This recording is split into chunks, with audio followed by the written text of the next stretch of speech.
Okay, so we haven't met for like a month or so, I don't know, for Pesach. We are making progress with the lecture notes. So you've already received lecture notes until when? Last time I think I was lesson, chapter 0 and chapter 1. Including the oscillations? No. Okay.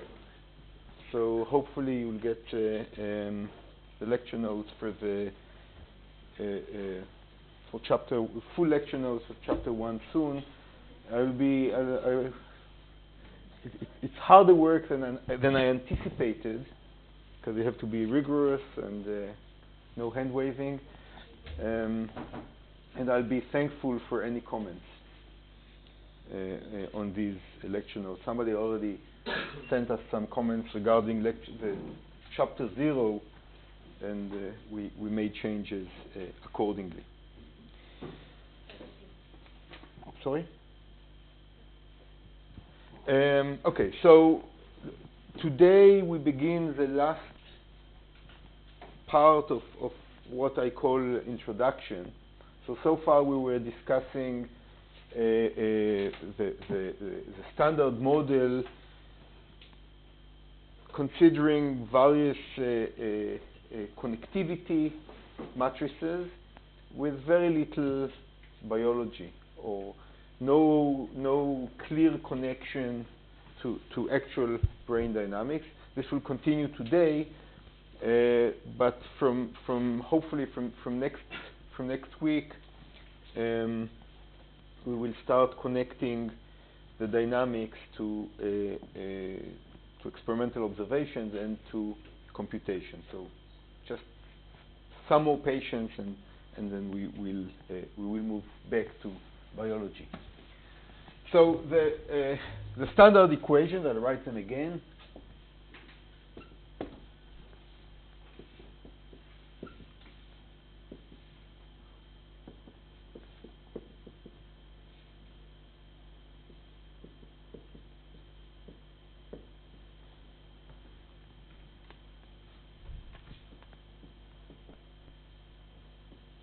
So this is a standard model, and we were considering the case of an OTAF, a cell connected to itself, all-to-all connectivity, two cells with inhibitory coupling, and two cells, one excitatory and one inhibitory.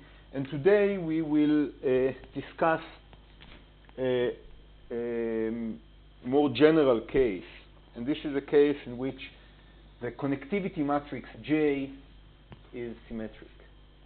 So the case of Jij being equal to Ji. So you've already encountered some examples of symmetric connectivity matrix. What are the examples?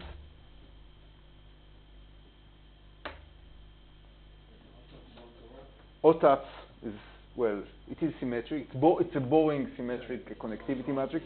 All-to-all. Mutual inhibition. Actually, all examples that we encountered, except one, excitation versus inhibition, were symmetric. And in all these examples, the behavior had something in common. The dynamics converged to a fixed point. And today I'm going to argue that this is a general, this was not a property of the specific connectivity matrices that we discussed in these examples. This is a more general property, and this is something that will be observed whenever connectivity is symmetric. I will repeat that. So for symmetric connectivity matrices, the dynamics will always converge to a fixed point.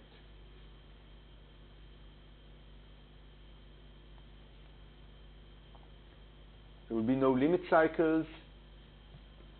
There will be no chaotic behavior. It will converge to a fixed point. And what we will do today, we will prove this property. We will prove that. Now, in order to prove it, I need to discuss something that is known as Lyapunov function.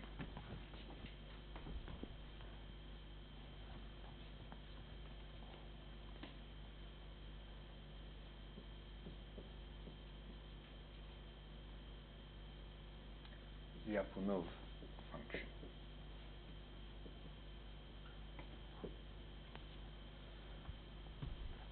So Lyapunov function is an important concept in dynamics. It's named after the Russian mathematician Alexander Mikhailovich Lyapunov.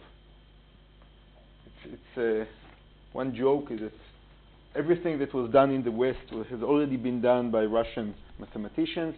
Probably it's true in general. Maybe it's a theorem that one can prove. But this is something that was, again, this is an important concept in dynamics. And the way that I will explain it, I will start with a simple example, and then I will generalize this example. So I'm going to consider one-dimensional dynamics.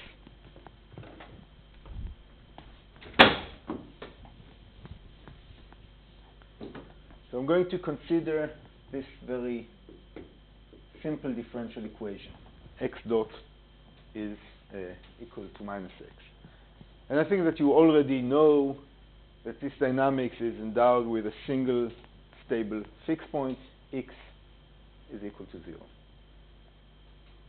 Now I'm going to prove it in a rather weird way.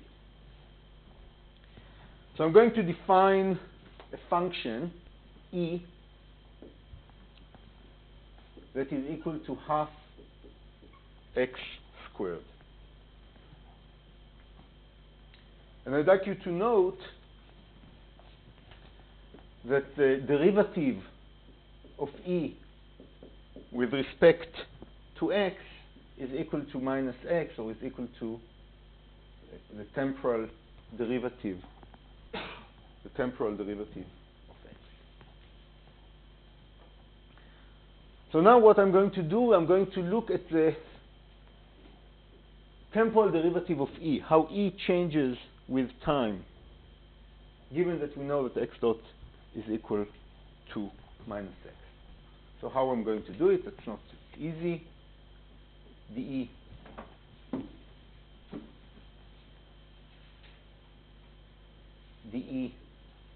dt using the chain rule is equal to dE dx times dx dt. And this is simply equal to minus x dot minus dx dt squared.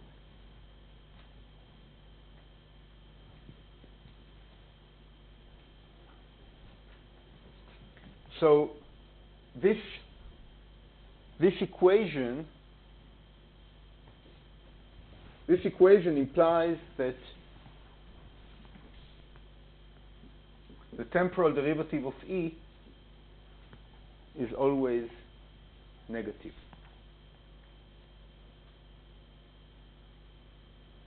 So it means that e never increases, e will decrease.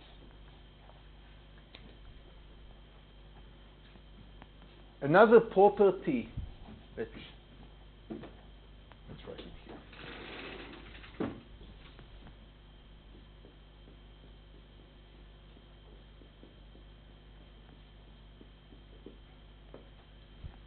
So one property of e is the temporal derivative of e is never positive.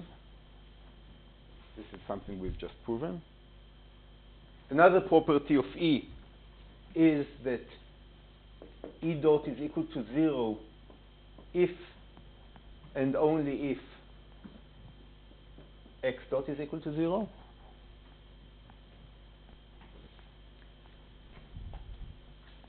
And the third property of e is that E is bounded from below.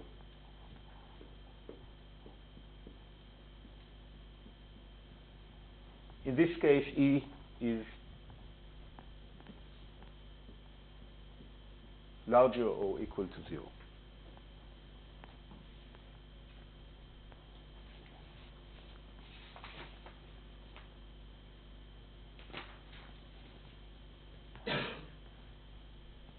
Now, a function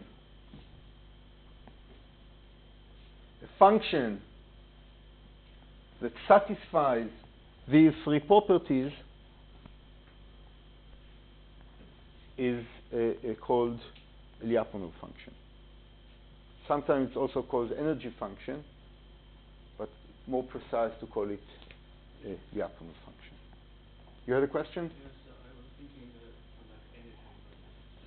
It's not. It's like energy. We will soon discuss the relevance to energy. You are partially right. And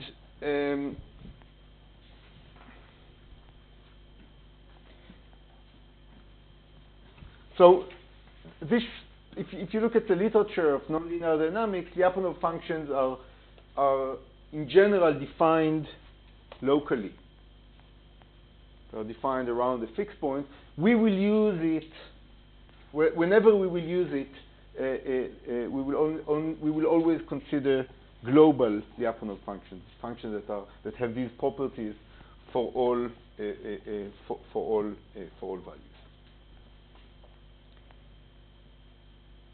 And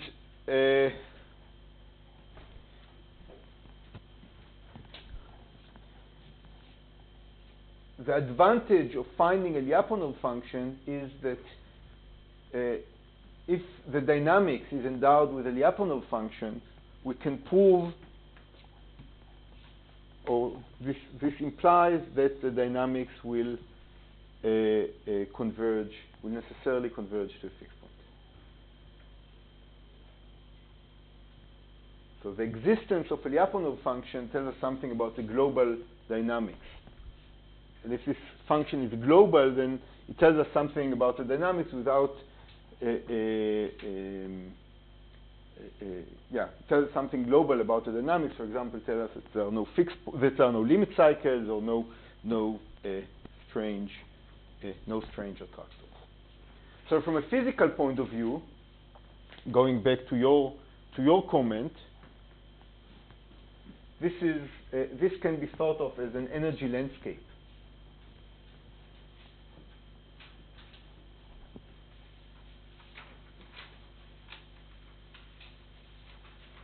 So this is E, and this is X. This is a parabola.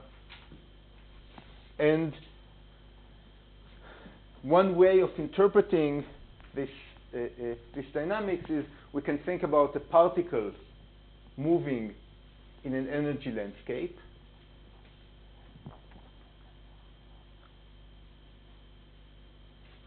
And the particle is moving in the direction of minimum energy.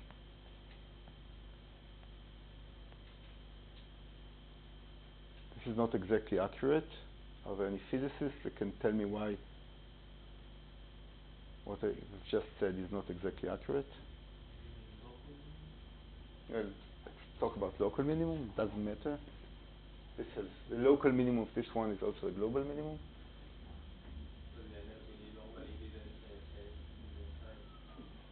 So in physics, we often think about Hamiltonian systems in which energy is conserved. So a particle would move in this direction and then move in this direction. And then the solution will be a periodic, the dynamics will be periodic. It will not be a limit cycle, but it will be periodic. So we are thinking about a particle that is moving in an energy landscape, but with a very strong damping of friction. In that case, this is a dissipative system. Energy is not conserved, and dynamics will converge to the minimum of this potential energy. Questions? So this is an example of a Lyapunov function.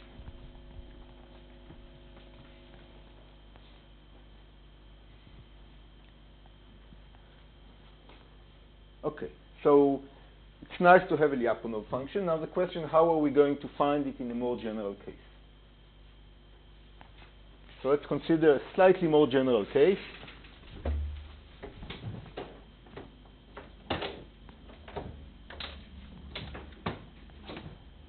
Let's consider a slightly more general case.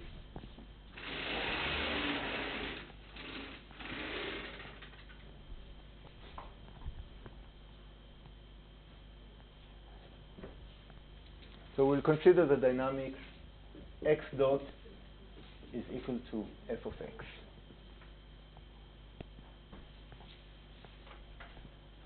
How are we going to find a Lyapunov function in this case?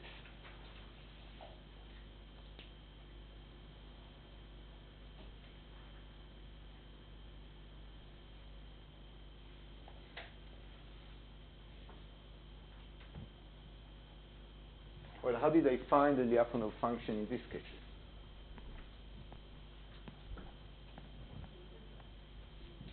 An integral. So let's consider the Lyapunov. Let's consider the function e of x is equal to minus the integral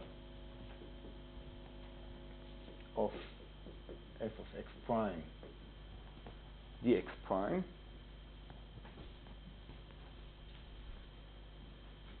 And again, dE dt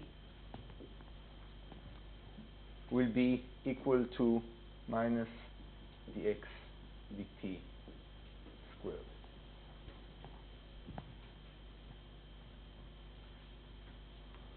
So you were talking about local minimum. So you can imagine a function where the energy landscape now looks something like this. This would be the integral of f.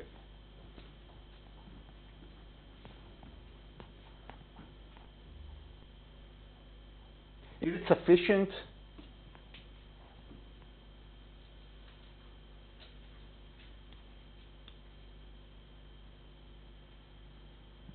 Is it sufficient for the conditions for what we discussed? The three conditions for Lyapunov function written here. Let's see. E dot is non-positive. E dot is equal to 0 if and only x dot is equal to 0. What about boundedness? How do we prove that it's bounded?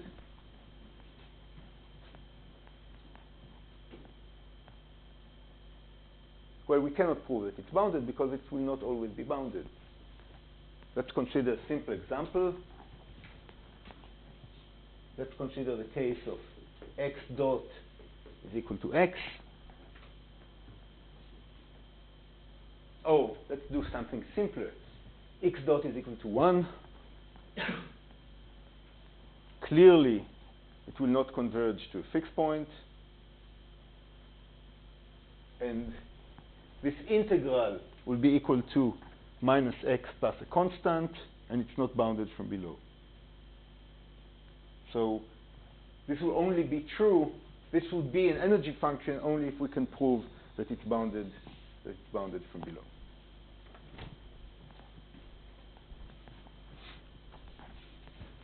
Okay, one-dimensional systems are easy, but we have a task today. We need to prove this, and this is multidimensional.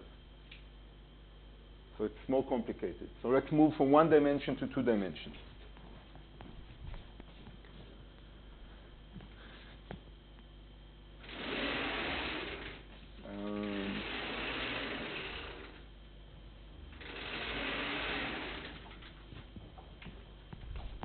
So let's do an example in 2 dimensions.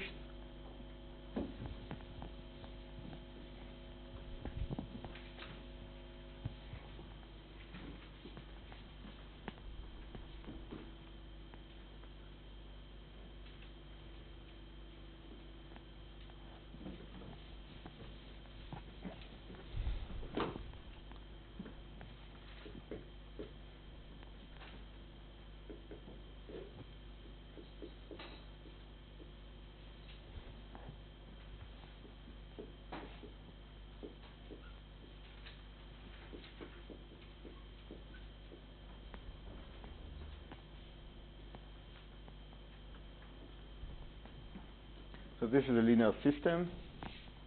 I'm sure you can, all of you can now find the fixed point, in this case 0, and analyze its stability, in this case stable. But we're interested in finding a Lyapunov function of this set of equations. So finding the Lyapunov function is not something easy, and there's no when talking about more than one dimension, it's not easy, and there's no good recipe. Sometimes we can generalize the idea of an energy landscape to more than one dimension, and if the dynamics if the system is a gradient system, and I will explain in a second what a gradient system is, then this energy is a Lyapunov function. So in this case, the Lyapunov function, which now is a function of both x and y, is simply half of x plus 2y squared.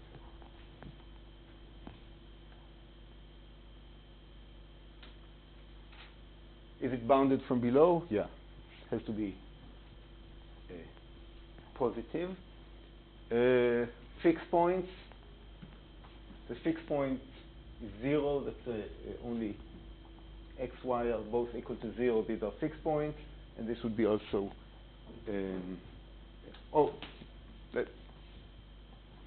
Let's leave it for a second.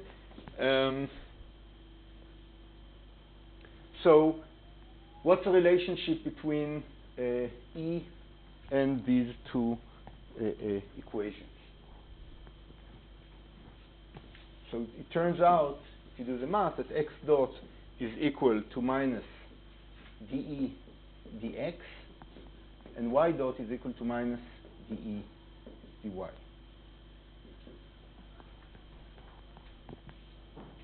It's easy to see. Take the partial derivative, the 2 goes with the half, then you have this term, and here it's multiplied by 1, and here it's multiplied by 2. So let's look at the temporal derivative of E.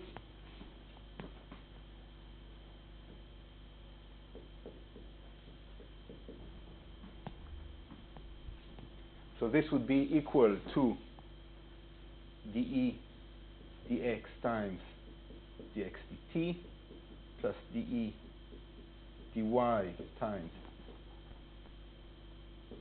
dy dt. And since dE dx is equal to x dot and dE dy is equal to y dot, this is simply equal to minus x dot square plus y dot square.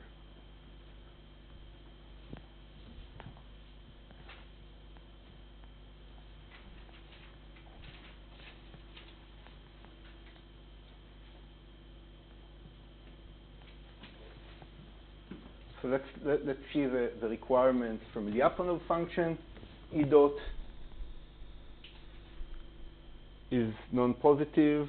That's fine. E dot is equal to 0 if x dot is equal to 0. That's also clear. E is bounded from below. E is bounded from below. So in physics, when we have an energy landscape and we have damped dynamics, a lot of friction, then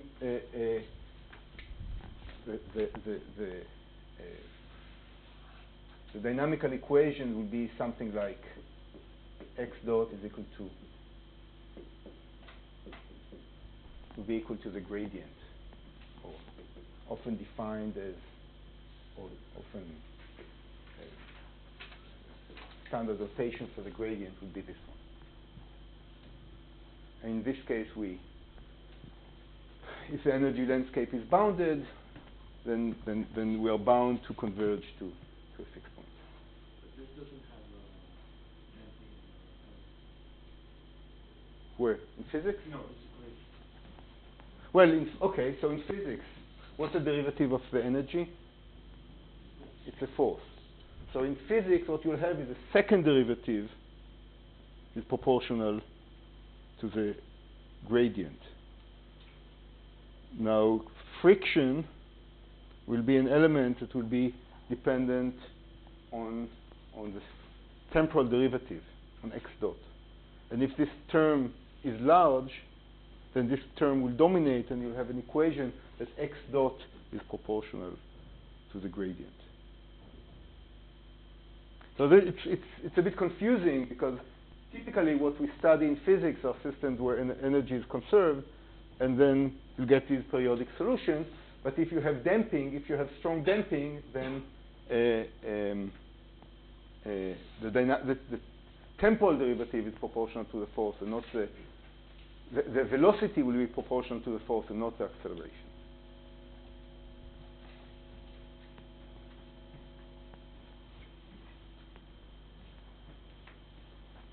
Okay, so let's summarize the results so far. We have this thing that is called the Lyapunov function that is useful. And we considered two examples of a Lyapunov function. One is a one-dimensional example. One is a two-dimensional example.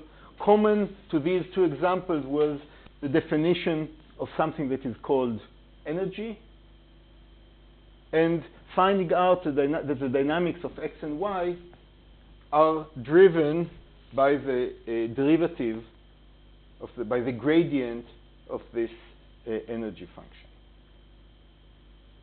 Questions so far?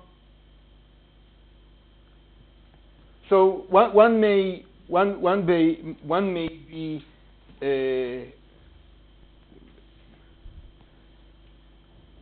try and generalize these results, arguing that any dynamical system with a stable fixed point, or with a stable fixed point, can be written as a gradient-based system. But this is not true.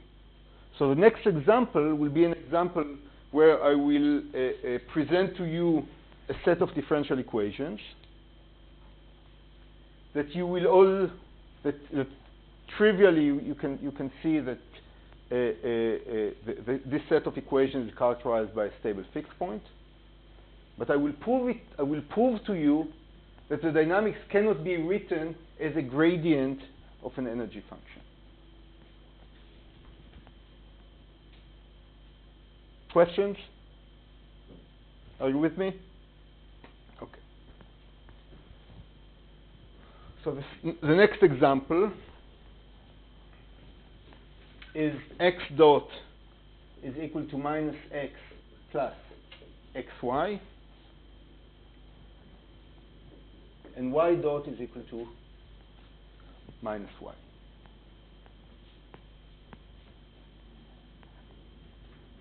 So you can immediately see that y will converge to 0. If y converges to 0, this term disappears, and then x will converge to 0. Very boring dynamics.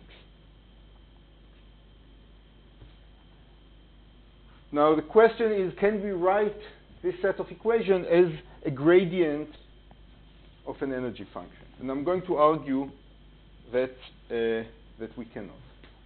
So let's assume that x dot, y dot is equal to minus the gradient of E.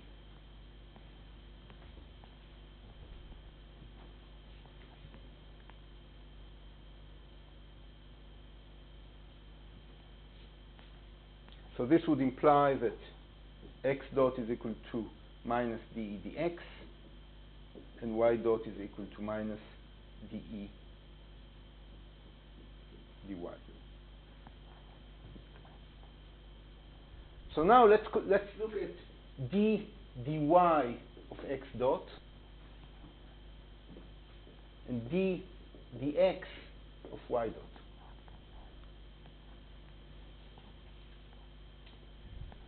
So d dy of x dot will be equal to d dy of minus de dx, and this will be equal to d dx of minus de dy, and both are equal to minus d squared dx dy.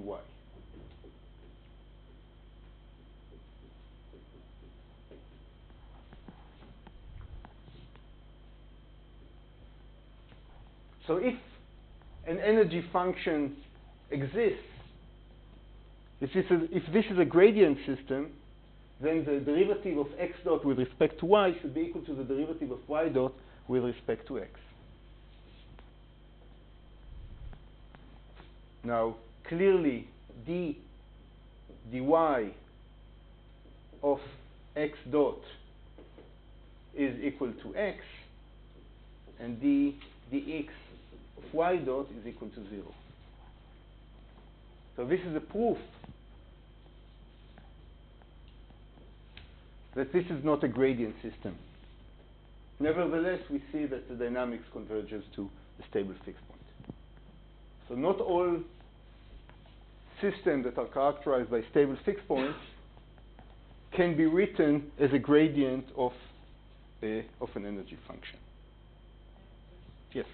You said earlier that some may refer to the Lyapunov function as a local thing.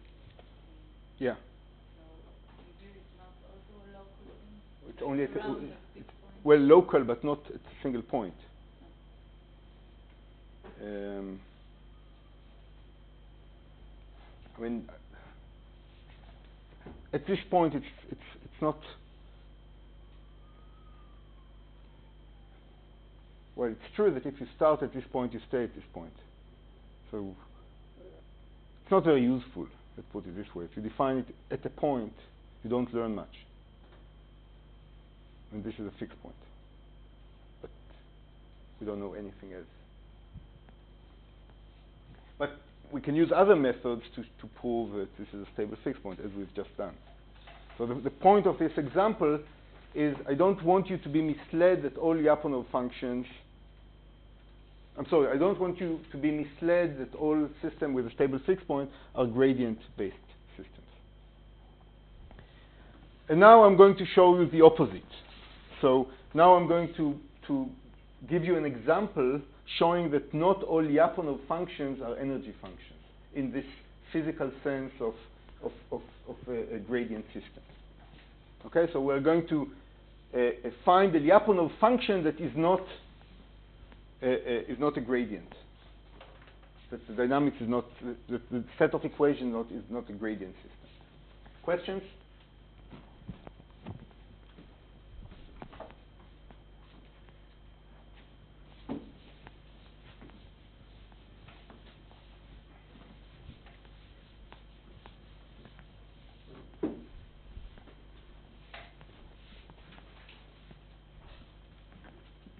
So our set of equations will be the following. X dot is equal to minus x plus 2y cube minus 2y to the power 4. And y dot is equal to minus x minus y plus xy.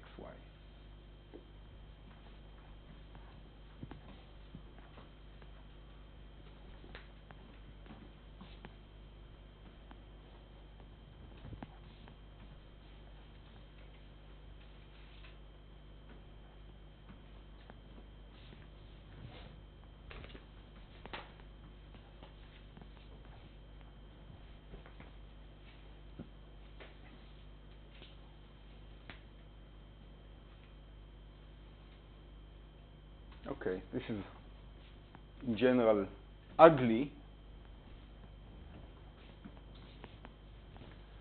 So I'm going to guess an energy function.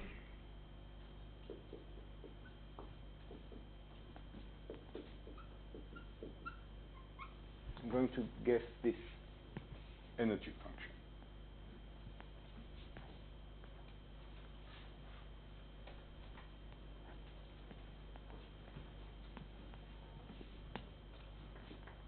So clearly, these equations are not the gradient of E. Nevertheless, I will prove that this is the Lyapunov function.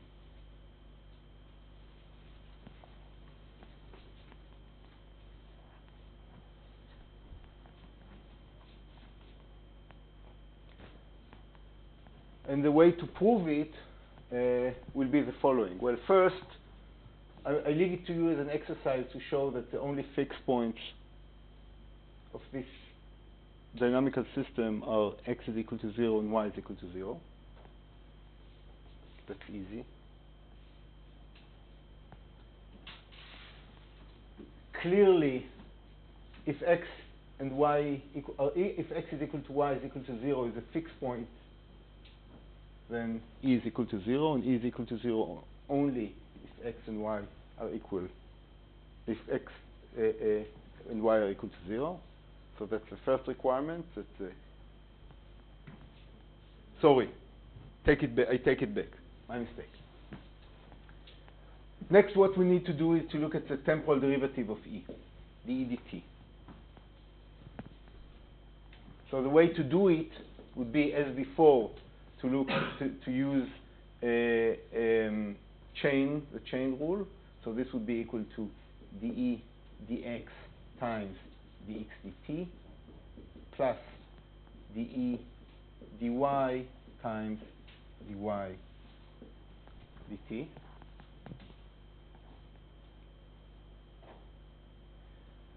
So I'm not going to do the math because it's easy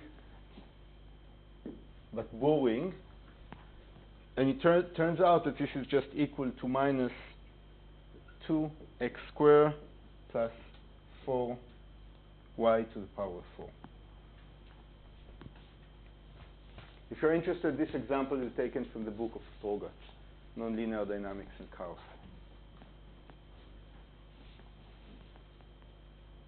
So clearly, this is a non-increasing function. The E dt will be equal to 0 only when x and y are equal to 0. And this function is bounded from below. In this case, it's bounded by E is bounded from below. It's bounded by 0. So that's an example of a Lyapunov function in a system that is not gradient based. Questions?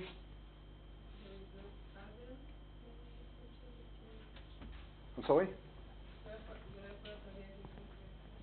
No. Well, okay. So the question is, well, could it be that there is a that this is a gradient-based system? Well, take the derivative of x dot with respect to y, and should be equal to the derivative of y dot with respect to x. And well, you already see that there will be 4y to the power of 3, and you won't have it here.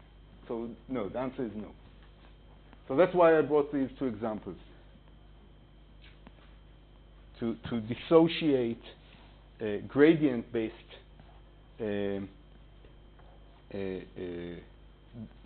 gradient systems from Lyapunov function. Now, gradient is very useful. In many, many, many cases, we will this is particularly true in learning, and this is something that you will do next year with Yoram. Learning is based on gradient of some cost function, and then under certain conditions, dynamics is bound to converge, or the cost function, dynamics is bound to converge to a local minimum of the cost function. Again, no oscillations, no curves, nothing of that sort. But in some cases, we are lucky or we are smart, and we can come up with Lyapunov functions that are not based on gradient dynamics. And this would be the example that we will consider when talking about symmetric networks. Yes? There can be other Okay, so can there be other Lyapunov functions?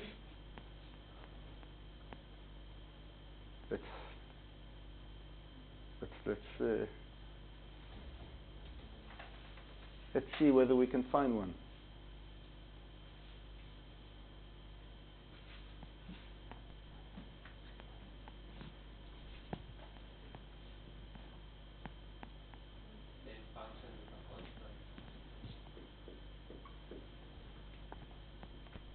Okay. More examples?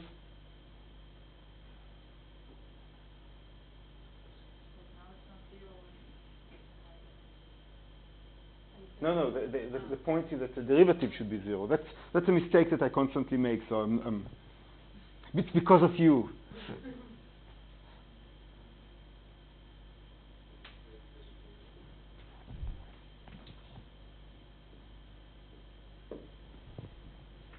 Okay?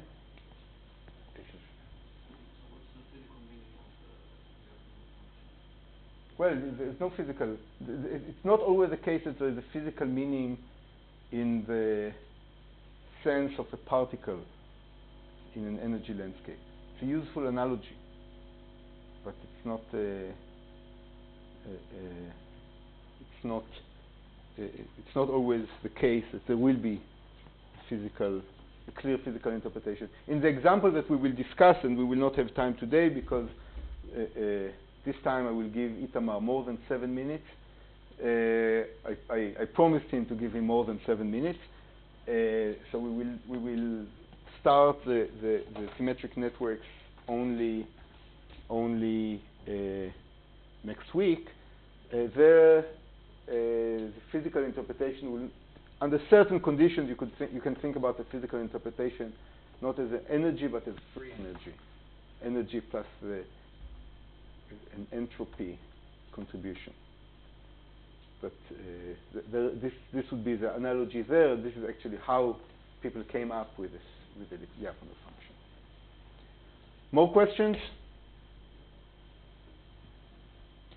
So let's take a break now, and Itamar will start 1 minute before 1.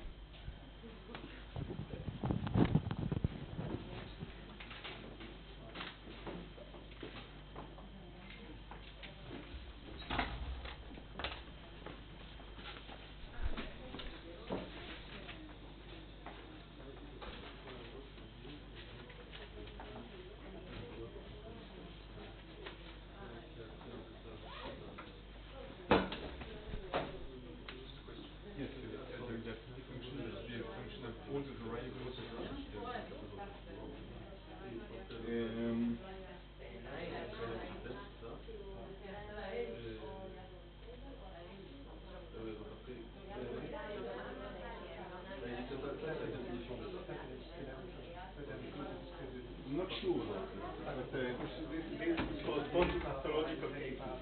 So let's say that the dynamic is the following.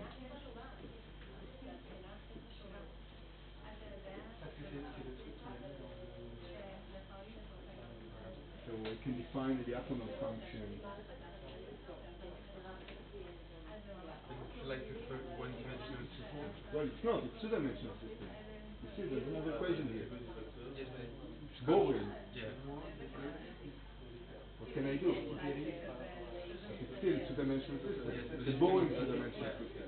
I cannot imagine an interesting example where the energy function will not incorporate all variables. But this is not a mathematical statement. This is a proof that I can find the Lyapunov function that does not incorporate all variables. So yeah, it was just something that was missing in mind, to understand the definition of. But this is a one-dimensional. No, I mean, okay. E is a scalar. Okay. So a function from Rn, R or Cn or to R. Yes. Okay. And in the general case, of course, E dot is equal to 0 if and only all derivatives, all relevant variables.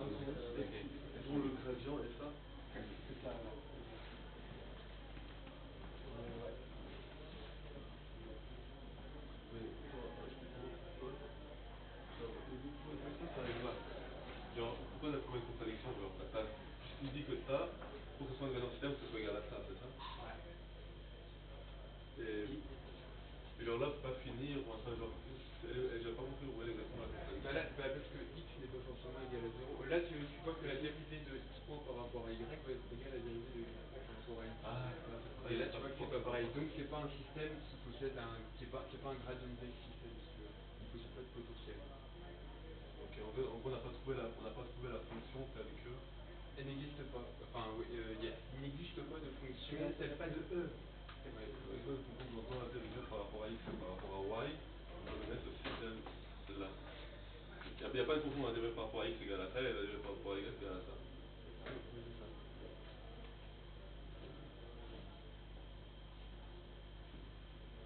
Donc il a dit que x, y. Donc si un gradient système, ça veut dire qu'il est égal à ça, ce vecteur-là. Et donc, ça veut dire que x, y. Et en gros, si c'est un gradient système, alors j'ai ça et j'ai ça. Donc j'ai ça aussi. Cela dit, là, on ne dit pas qu'il n'y a pas de fonction diachronique. On dit juste que le gradient, il n'y a pas de gradient. Enfin, quand on a un gradient, quand on a un potentiel, on sait un potentiel est une fonction diachronique, c'est ça. Donc, quand on en a un, on sait que le système. Okay. Mais là, on a juste montré que il n'y a pas de potentiel, mais on n'a pas dit il n'y a pas forcément de fonction diachronique. Là, c'est pour montrer que si un stable, il peut y avoir un stable plus point sans qu'il y ait de gradient système. Oui, d'accord. Et après, on peut montrer qu'il peut y avoir un gradient système sans qu'il y ait là. Ça, là, attends, là, du coup, là, on fait quoi? C'était quand on va marcher. Without gradient system. Tu l'as un local? Ouais, je vais faire ça.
oui, pardon. Parce que moi, je me suis Moi, dit, je fais, non, je fais ce que j'attends.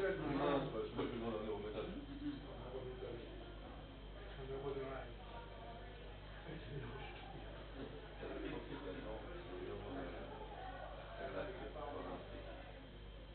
Il y a les vies aussi. Pour, Pour tout à l'heure, En retrait, je rentre. je sais pas. Après, tu as le leader technique de l'équipe. mais c'est le leader de tous les points de vue. Le leader Même, aussi. Non, c'est pas de la vibe, ça. même pas, mais non, même pas installé au Non, final, Ren, il a dit, Ren, c'est de la code. Moi, je la laisse parler. Hein. J'ai même proposé qu'on fasse un truc. mais non, mais pas du tout, il parle bien en plus à l'oral. Ouais. Ils ont tous dit Et à que l'écrit, j'aime bien. comment est-ce que je parle à l'écrit? Comment est-ce que je parle à l'écrit? Mais on est bien à l'oral. Déjà, j'ai fait, tu sais, je me suis refait moi Ça la te dit dernière, quoi? Oui. mais c'était sur l'écrit. Oui, c'est l'inverse d'hier en fait. C'était l'inverse. J'ai Moi, écrit ça bien à te dit qu'il l'oral. écrivait bien à l'écrit. Quoi? À la ligue, il écrivait bien à l'oral. Non, j'ai dit hier qu'il écrivait bien. Non, j'ai pas dit lui. Je vais parler de moi, oui. Parce qu'à l'écrit, c'est un peu mal. Petit, tu n'es toujours écrit au tableau. Ouais, mais non, je parle pas de la calligraphie. Ah. Ouais, je parle pas de la calligraphie. Calligraphiquement, quand j'écris au tableau, c'est comme ça. Ouais. Moi, j'ai appris un peu quand j'en ai cours de psychométrique à essayer de cloner des tableaux de manière raisonnable. Donc, c'est pas naturel, ça faut le dire. C'est-à-dire, tu vois comment il écrivait? Il est beau à tableau. On s'est écrit ça. Ah, je voulais La apprendre. première fois. Ouais. Le Y, c'est Y, je ne reviens pas. C'était les Y de l'hôtel, c'était des. Ah non, c'est deux. Non, c'était comment? Il y avait un truc qui faisait mal, les deux et les Y, je crois. C'est ce que je me souviens. Ah, les deux, c'était des alphas en fait. Oui, c'est ça. Des gamins, elle a pas. Des alphas, ouais. Enfin, moi, la première fois, j'ai écrit et tout. Il y avait des trucs carrés, c'était que des exposants alpha, j'ai dit, bon, mais. D'ailleurs, on est d'accord que l'écrit trahit, c'est pas possible. Ah, c'est comme des S. Ouais, deux Donc, points. quand elle quitte, Non, on est d'accord que vraiment, Oh, ça, c'est tout petit. ouais, mais tu peux mettre un tableau.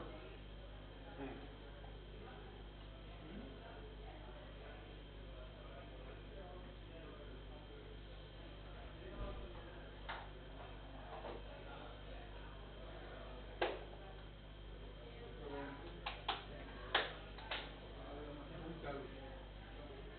Comment? Indomptable. Ceci, c'est un autre Lorentz. Ça peut être aussi la théorie de la relativité, non? Il y a un truc. Carrément. Surtout dans ce cours, ça. tu as vu que Théorie, c'est plus tard. Quoi? Théorie, c'est plus tard. Ben ouais, avec finalement, j'ai l'impression qu'on peut pas qu'il y a un certain désordre, un certain chaos dans. Il arrive après. Non, non, c'est ça. Hein.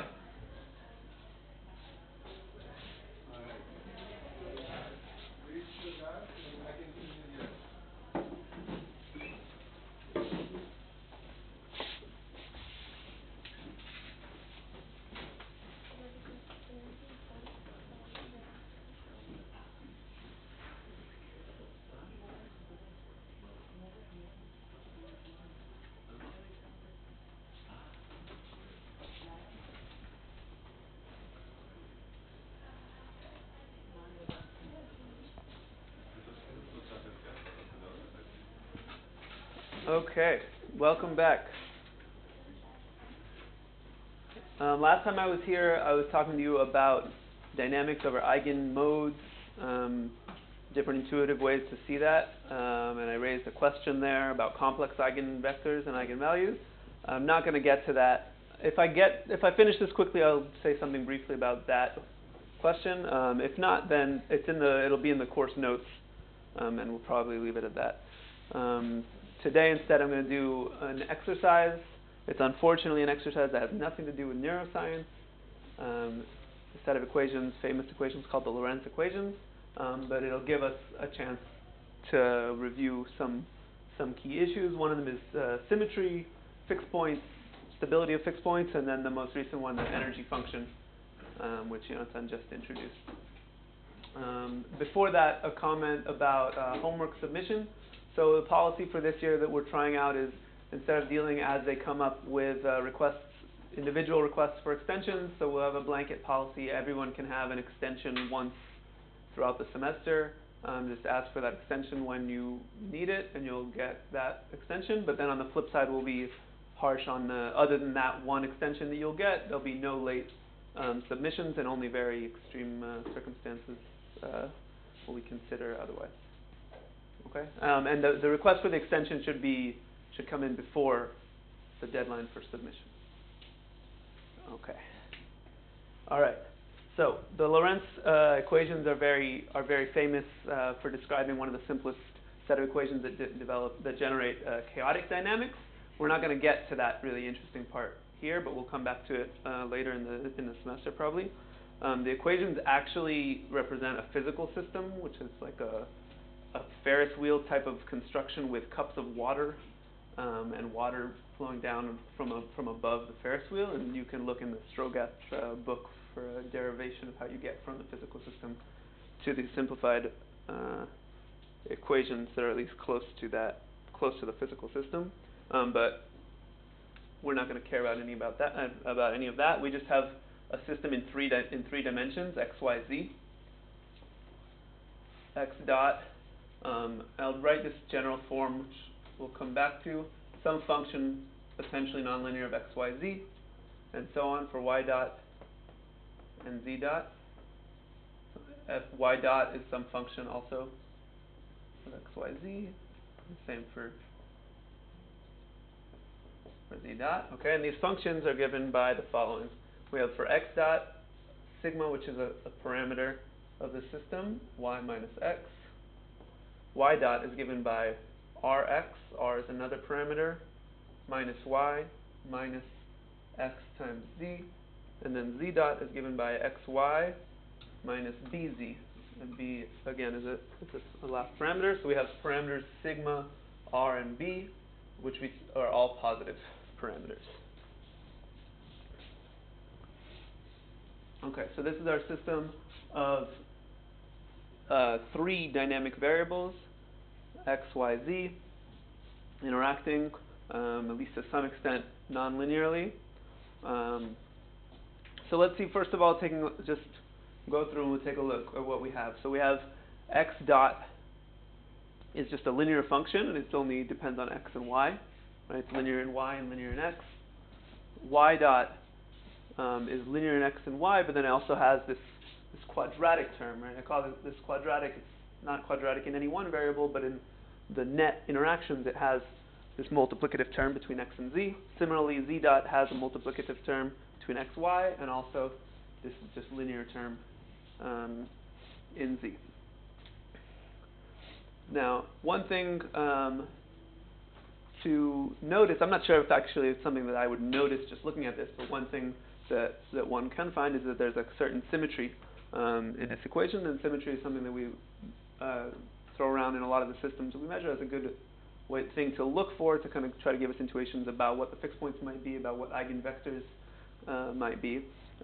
This one, like I said, I don't know if I would right off the bat notice it, but there is a symmetry. It's not a very complicated one either. So if we can do this transformation. We can define new variables. X tag is minus x, y tag is minus y, and z tag is just z.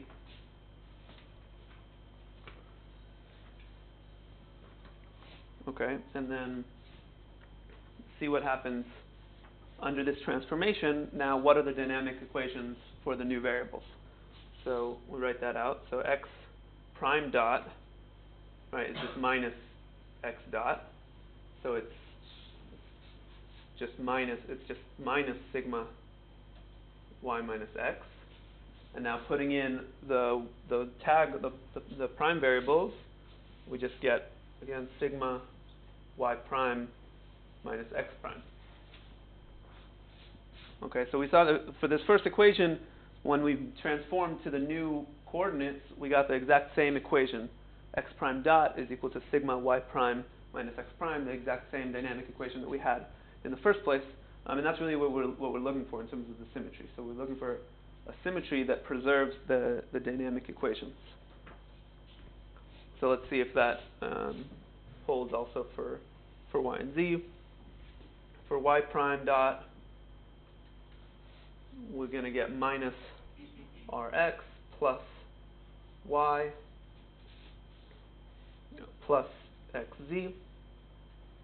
And again, inserting back the primed variables, we recover the original equation, rx prime minus y prime minus x prime z prime. Okay, finally, z prime is the same as z, so z prime dot is just xy minus bz. xy, the product, is the same as x prime y prime. And z is the same as z prime, so we get the same equation.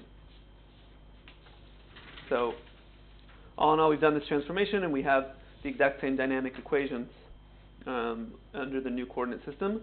And in retrospect, what we can see that led to this kind of symmetry of reflecting around x and y, is in some sense that both x and y are linear in x and y.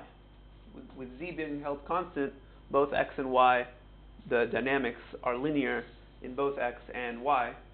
And so that linearity allows us to flip the sign and come back to the same equation. Okay. So what does that mean that we have this symmetry? So if we have a system of equations that are preserved under a coordinate transformation, then we know that also the solutions to the system of equations will be preserved. So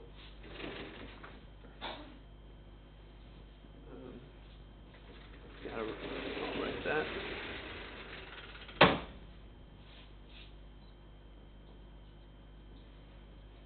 So if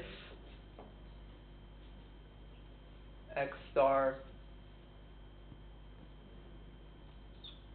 y star, z star is a solution,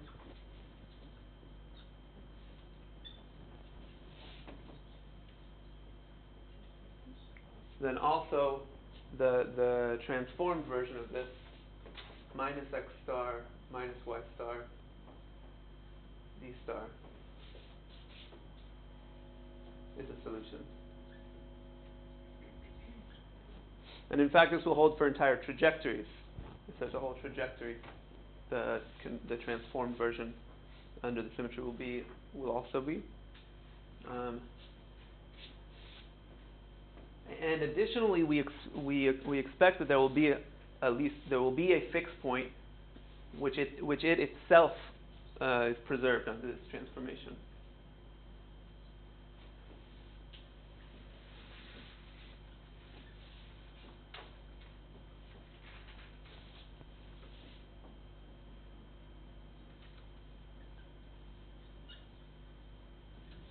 And so for this symmetry, we have taking x and y to minus x and y, the fixed point that we expect, the fixed point which is preserved under that is just x and y both being 0.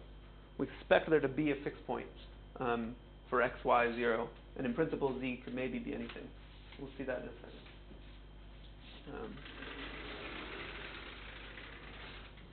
Okay, so that's just a comment about symmetry generally. The first thing, if we see a symmetric system, we expect there to be a fixed point which maintains that symmetry. And then if that fixed point may lose stability, but any other fixed point that we find, we expect that the set of fixed points will preserve that symmetry. And so we'll see that moving forward.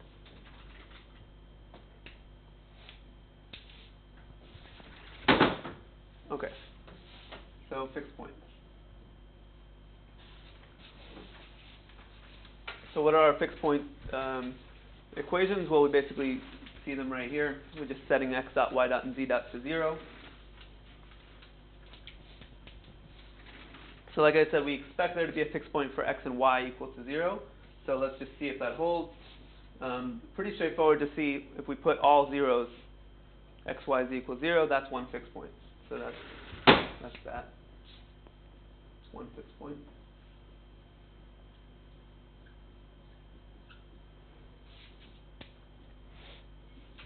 Okay. What else? Again, by our symmetry, we expect a symmetry between x and minus x. But let's look in and see if other fixed points also preserve that. So we can see here for x dot to get 0, if x and y are non-zero, they need to be equal to each other. So x equals y is a requirement for a fixed point, for a non-zero fixed point. And now we move to the second equation and plug that in there. So for the second equation, we'll just get 0 equals r x minus xz. Plugging in x equals y, which is x times r minus 1 minus z. So this equation could be satisfied if x was 0, but we've already said x is not 0 in this case. So that requires r minus 1 minus z is equal to 0, i.e. z is equal to r minus 1. That's another condition. And now we go to the third equation, setting z is equal to r minus 1. We have xy, which is also x squared, is equal to b r minus 1.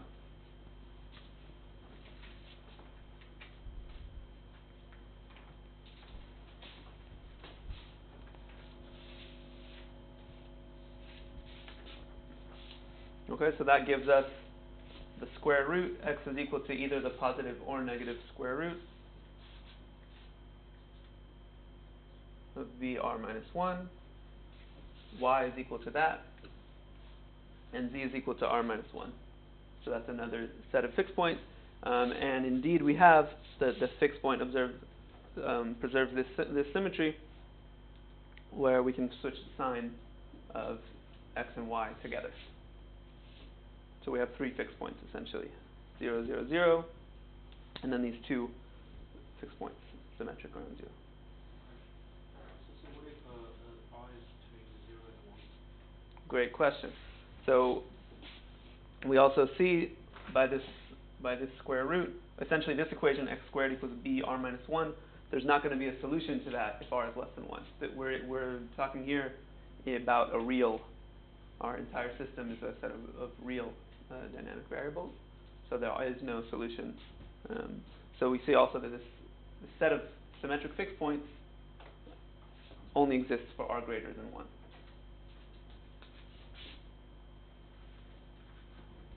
Great point.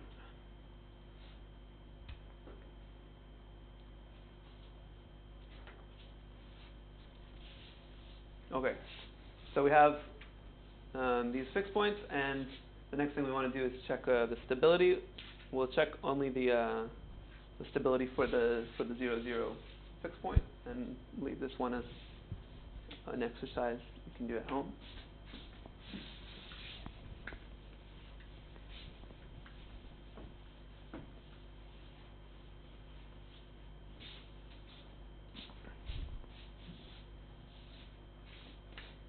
Okay, so how do we do stability?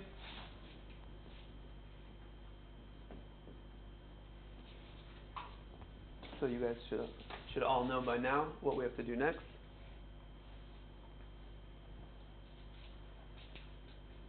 How do we check the stability of the 0, 0, 0 fixed point? Exactly, linearize, Taylor, expand. So that's what we'll do. We'll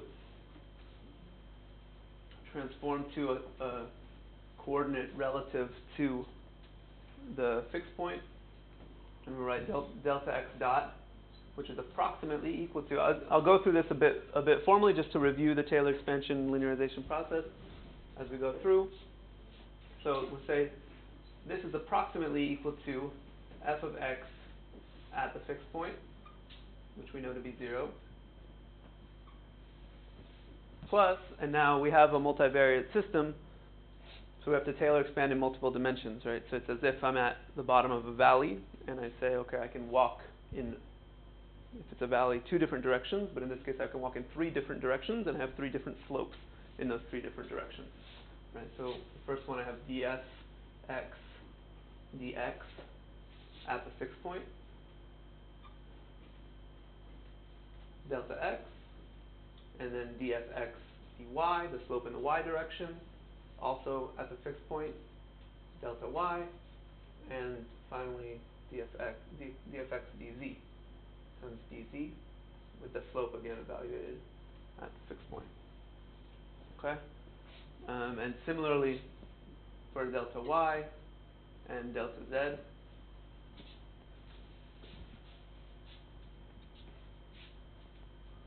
And then I can see by what results I can think about that either in this individual coordinate viewpoint or in the vector matrix perspective. Think about the 3 variables together as a vector. And what I have here is I have each of the functions with the relative derivatives in the 3 different directions, giving me a matrix times the vector of the perturbation.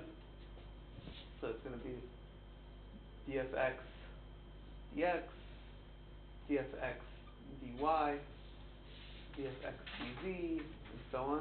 dfy, second row, the dynamics of y, dfy dy, dfy dz, and so on. I'll write it out. Times the vector of perturbations dx, dy, delta z. So that's our stability matrix, the Jacobian matrix. And let's see what it is in our case here. Okay, so what is dfx dx?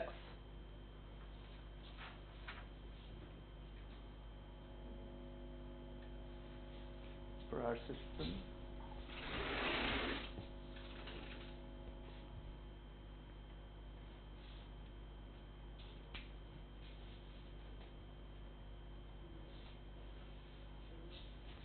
Yeah. Right? So dfx dx is just minus sigma. dfx dy is just plus sigma.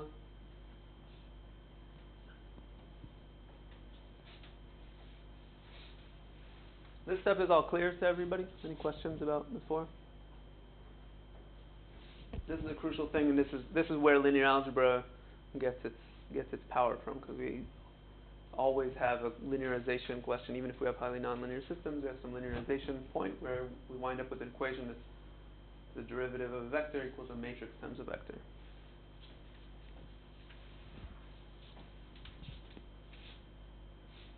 Okay, so back to our system. The second row, the dynamics of y. So fy dx is what? It's r minus z, and again we're applying this all of these are applied at the fixed point. So in this case it's just r, right? R minus z, but the z is 0. dfy dy is just minus 1. dfy dz is minus x, but that's also 0.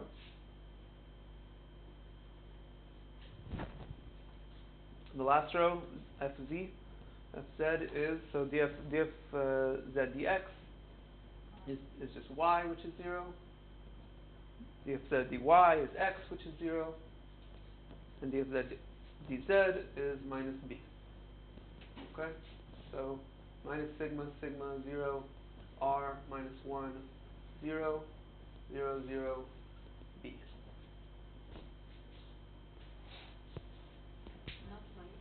Minus b.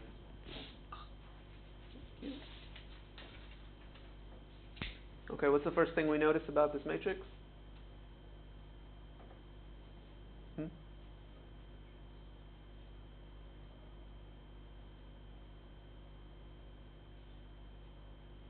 Anything? Visually. So I was getting kid on the street, right?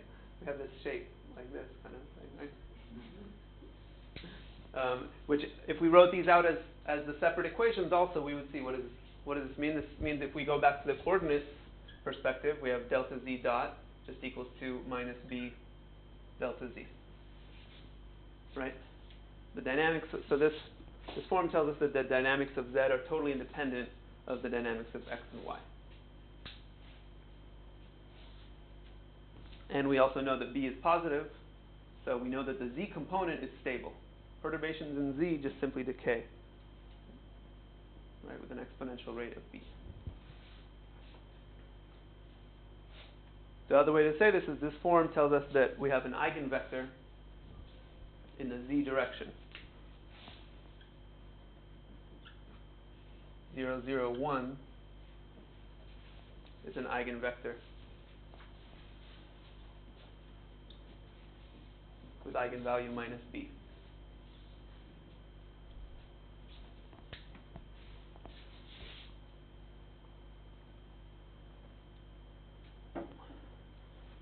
Okay.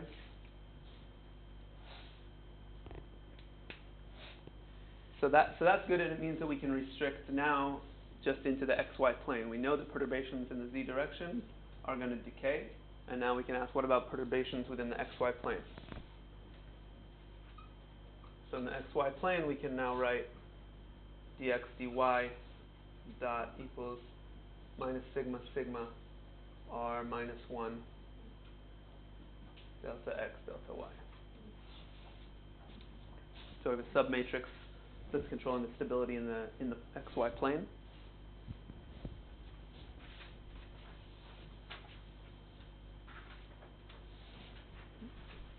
Call this matrix M. So now what do we do to check the stability?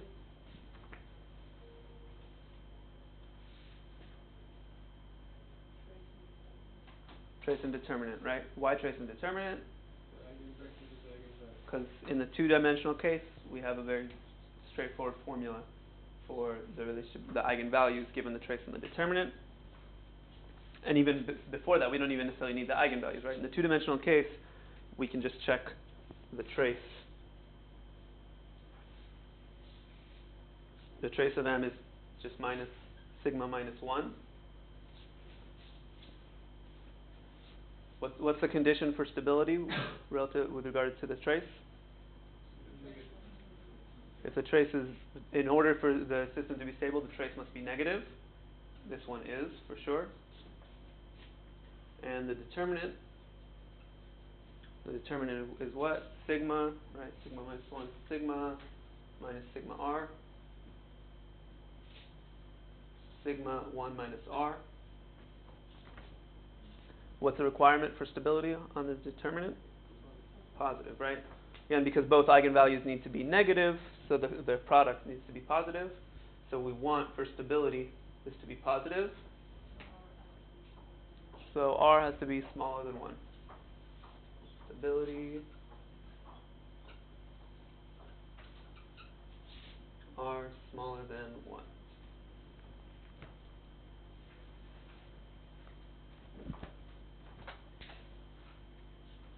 Okay, so we've solved the stability of the zero fixed point. The zero fixed point is stable for r smaller than 1, and it is unstable for r greater than 1.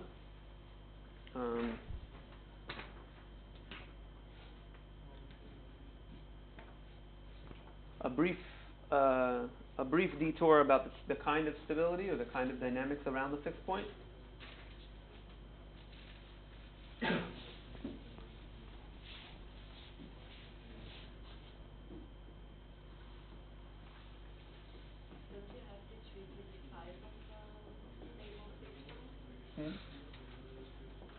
What's that?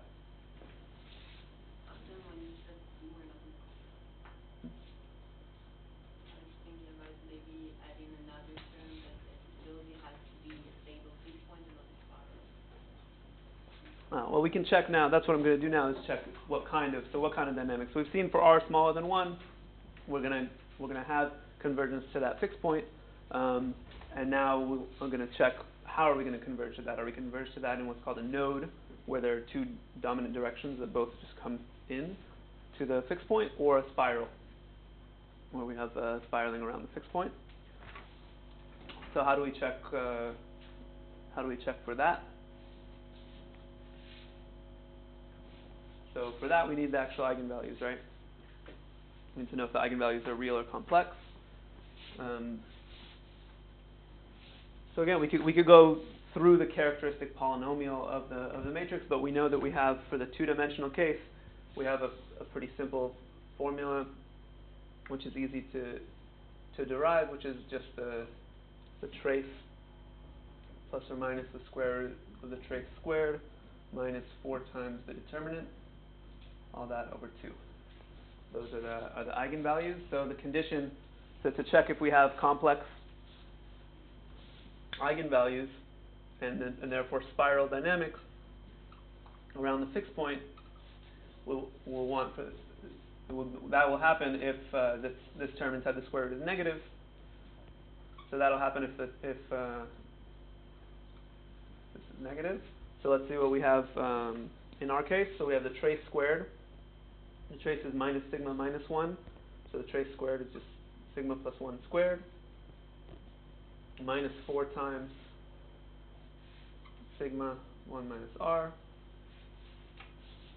We can see if we open up the square, we have plus 2 sigma, and then we're going to subtract minus 4 sigma, so we're going to be left with minus 2 sigma, and we can put that back inside a square, get sigma minus 1 squared, and then minus and another minus gives us plus 4 sigma r. So we conclude the square is positive, the parameters are positive, this is positive, no spiral, so we have a node fixed point, which qualitatively speaking, without finding actual eigenvectors, it means that there's 2 directions in the plane along which, at least for r smaller than 1, they're both decaying directions in the xy plane. And then presumably when r is greater than 1, one of these directions is gonna flip and become unstable.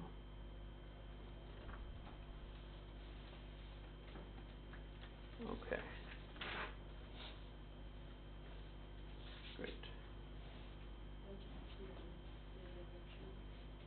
It could be that it would happen to both at the same time as a function of the parameter. I guess we could actually think about what happens when r flips sign.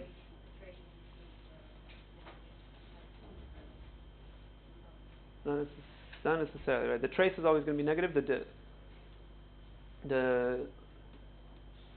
No, exactly the opposite. So the determinant, what happens when we lose stability is that the determinant goes from positive to negative, right? The determinant is the product of the 2 eigenvalues.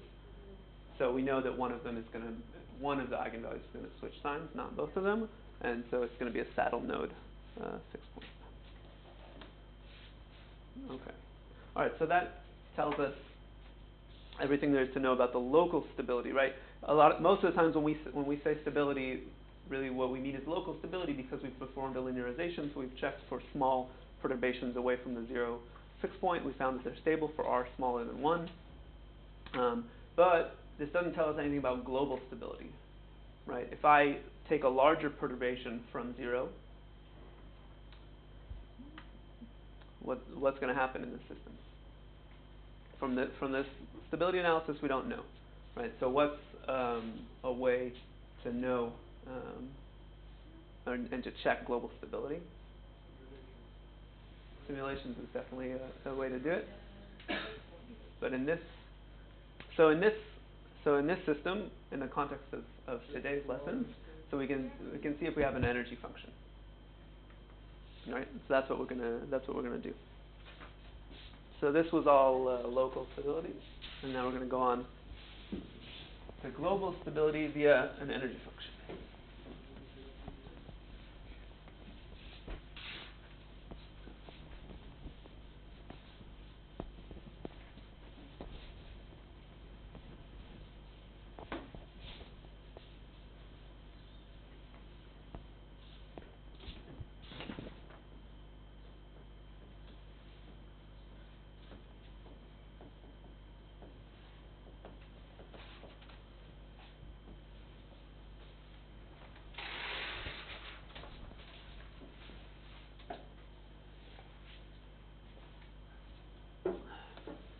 Okay, so if we can successfully define an energy function for our system, then we can see basically what happens, at least anywhere where that energy function is valid. We can see just by finding the minimum of that energy function, we can see if there's more than one fixed point, or if this fixed point is going to turn out to be globally stable. Okay, so how do we write an energy function?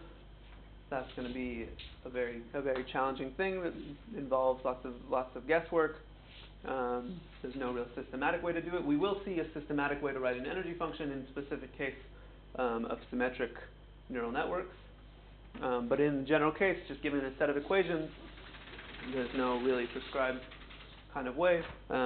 So in practice, exercises involving energy functions involve just defining the energy function and then proving that it is indeed satisfies all the conditions. So we'll define E of x, y, z is 1 over sigma x squared plus y squared plus z squared. How do we get that? Yeah.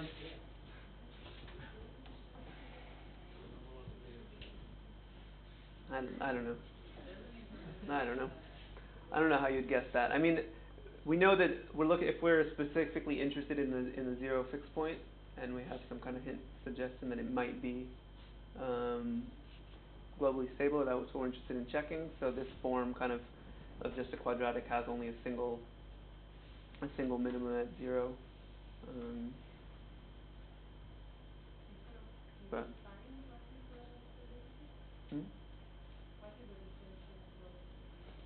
I haven't defined it yet, but what I mean is that we know we have a fixed point, and we know that it's locally stable to perturbations for r smaller than 1, but we don't know what happens outside of the range of the local stability.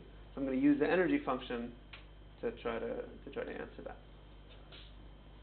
Okay, so we need to see if this is an energy function. This is like the exercise out of like a Strogatz type book. You'll have this defined as the energy function, and now prove that this is an energy function. So what do we need to do? What are the three things that Jonathan introduced?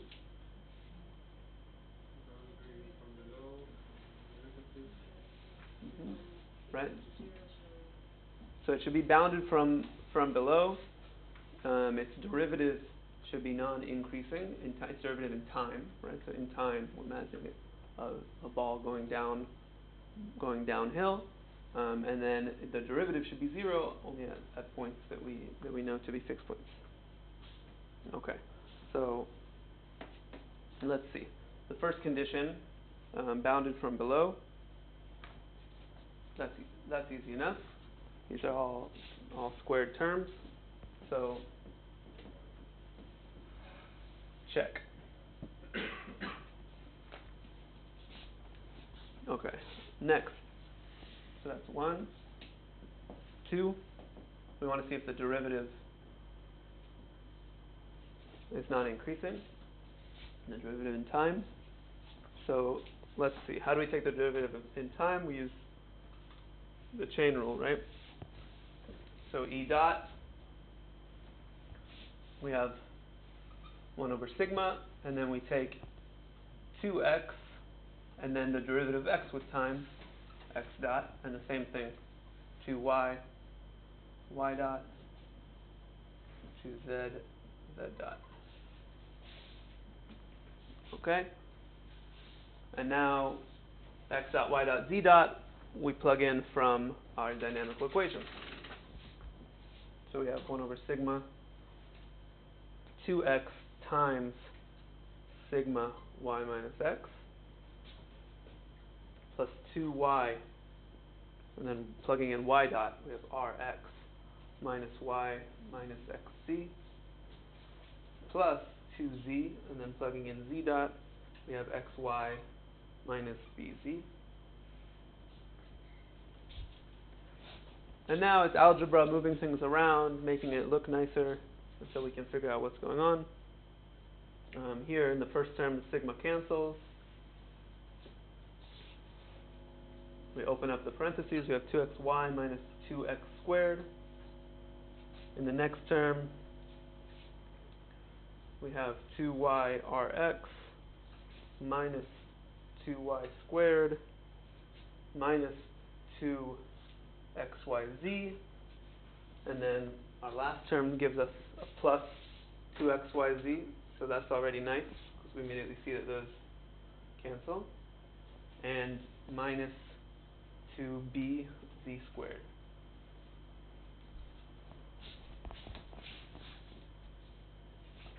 Okay, let's combine what's left here. So we have 2's everywhere, so I'll pull out the 2's, and I'll even pull out a minus 2. A minus 2. Remember, again, our aim is to show that this is going to be negative, so it can be helpful to pull out a minus out front, and we have a lot of squared terms inside, so we can hope to proceed from there. So we have minus 2, and then inside the parentheses, x squared, we'll have an xy term and an xyr term. So we'll have minus xy 1 plus r. And then we have just y alone, so plus y squared. And then we have the bz squared. Okay? So that's getting closer to a form that looks good, where maybe we can show that this will be negative, because we have just z squared and y squared, which are already positive, the minus 2 up front, and what's left is this kind of ugly term inside, x squared minus xy 1 plus r. What we would like is if that was somehow a square, then we would be done. So what we do is a very useful algebraic technique called, I guess it's Hashlama l'ribua, complete the square. It's really useful, it turns out. Okay, so we want to put this in terms of an x minus something squared will be this. So we take the something divided by 2. So y 1 plus r divided by 2 squared. And then the cross term gives us that. And then we have to add back the square, or rather subtract back the square. So we have minus 1 plus r over 2 y squared.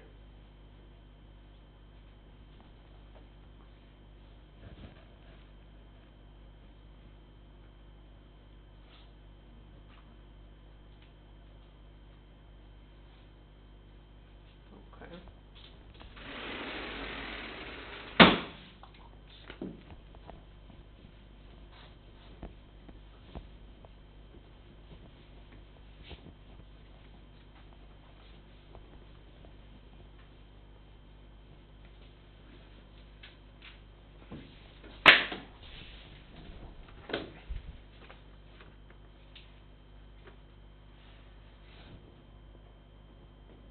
So the final form up to here, E dot is equal to minus 2.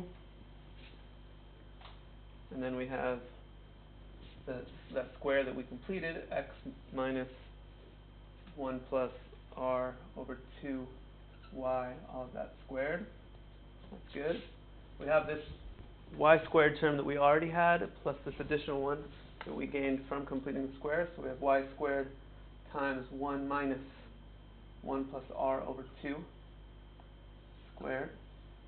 And then we have bz squared.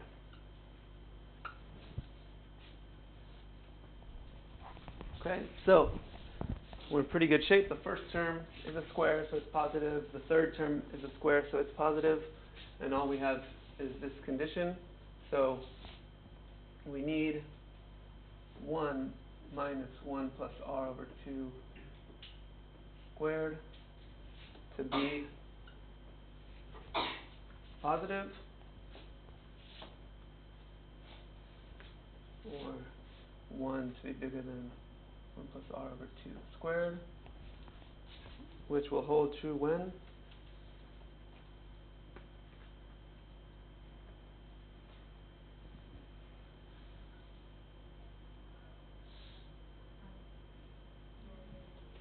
we could like take the square root, take a 2 over here. Basically, it will hold true when r is less than 1. Right?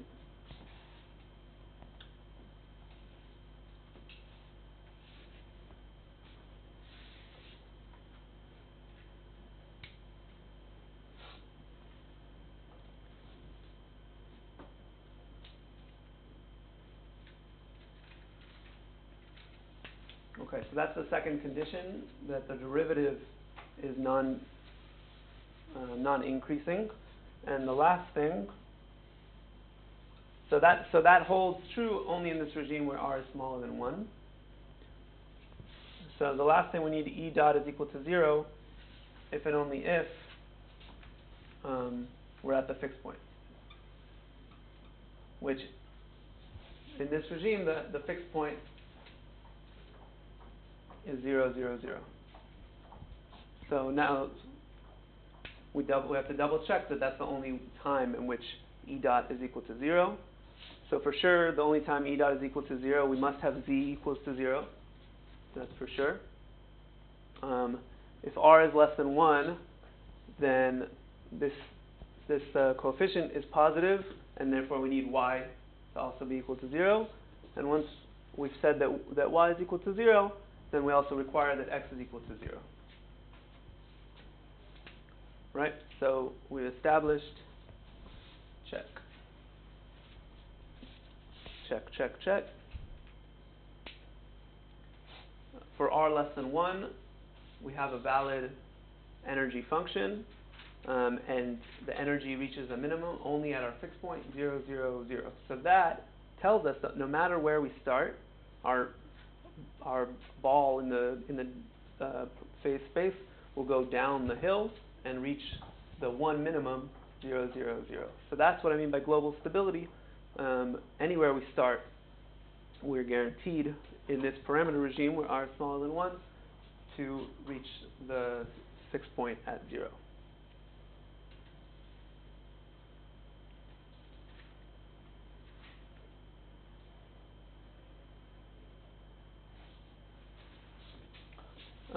Something interesting happens at the point r equals 1 in terms of our energy function. So what happens to our energy function? When r equals 1, this whole term is 0.